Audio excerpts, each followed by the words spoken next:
bienvenue aujourd'hui dans mon antre, dans ma man's cave comme disent les Américains. Et aujourd'hui je vais vous présenter les figurines de la série Mego, enfin du fabricant Mego.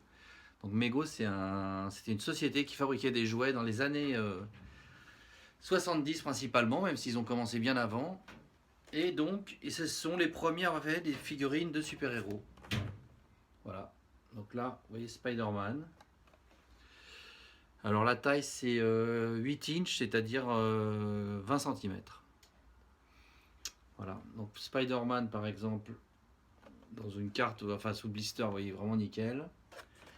Dans la même série, j'ai également, je m'éloigne un petit peu, j'ai également Hulk. Donc Hulk, il est en blister américain, hein, c'est écrit World's Greatest Superheroes. Le Spider-Man que je vous ai montré avant était en blister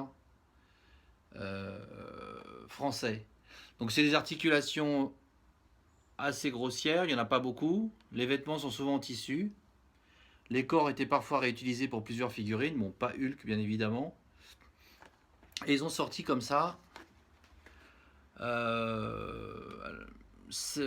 là je sais pas s'ils y sont tous. Non ils y sont pas tous parce qu'il y a également Mister Fantastic, La Femme Invisible. Et j'en oublie peut-être quelques-uns. Et il y a également eu donc des figurines DC Comics.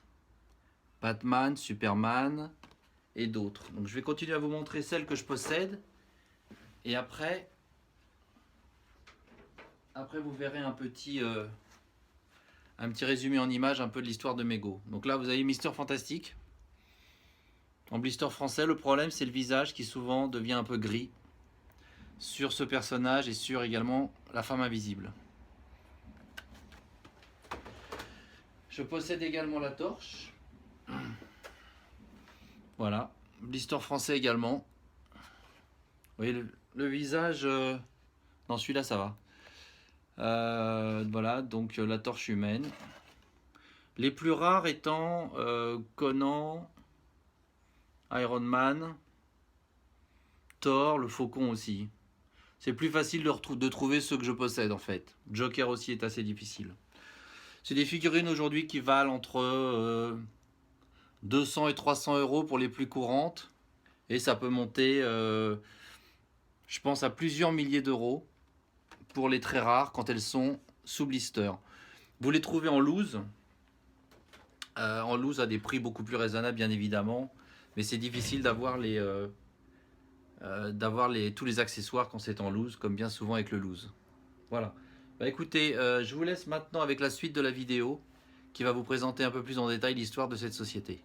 Oui, Mego a également fabriqué des figurines un peu plus petites, qui faisaient à peu près 15 cm, qui sont en métal, en plastique dur, et qui sont articulées par des aimants, comme peut-être vous le voyez au niveau des épaules. Les jambes et les épaules et les bras s'en vont d'ailleurs.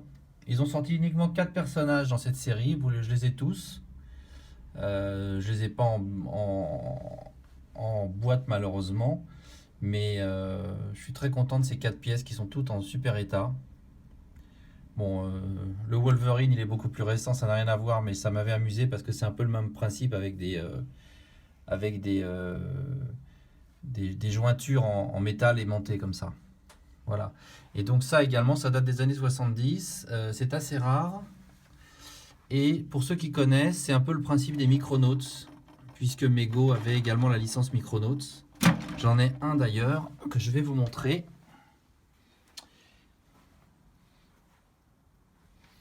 Qui est ici. Voilà, je ne sais pas si vous connaissez ce personnage, c'est le Baron Karza. C'est un Micronauts.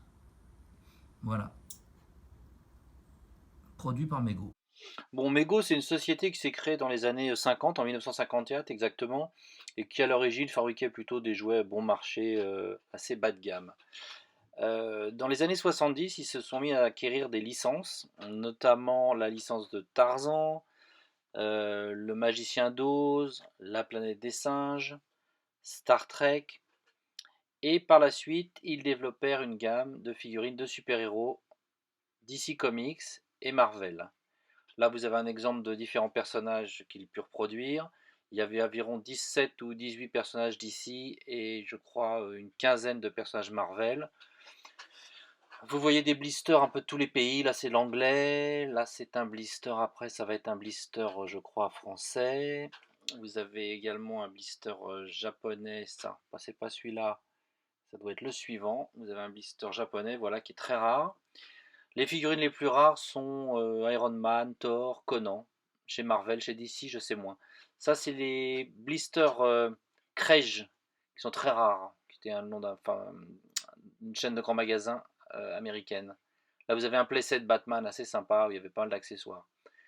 Par la suite, ils développèrent la série Micronauts, avec le fabricant de jouets Takara, qui est également à l'origine des Transformers. Donc là, c'est les Micronauts, il y a eu des comics Marvel, etc. Il faut dire qu'ils ratèrent la licence Star Wars, qu'ils refusèrent, ce qui est vraiment très très dommage et ce qui n'était vraiment pas l'idée du siècle. Là, vous avez des figurines custom assez sympas, fabriquées par des fans. Donc je vous laisse regarder cette galerie de figurines custom et je vais vous laisser là. N'hésitez pas à aller visiter le site Mego Museum qui est très bien fait et qui vous présente vraiment tout ce qui a été produit chez Mego entre 54 et 83. Et je vous dis à très bientôt pour une autre vidéo. Salut les amis!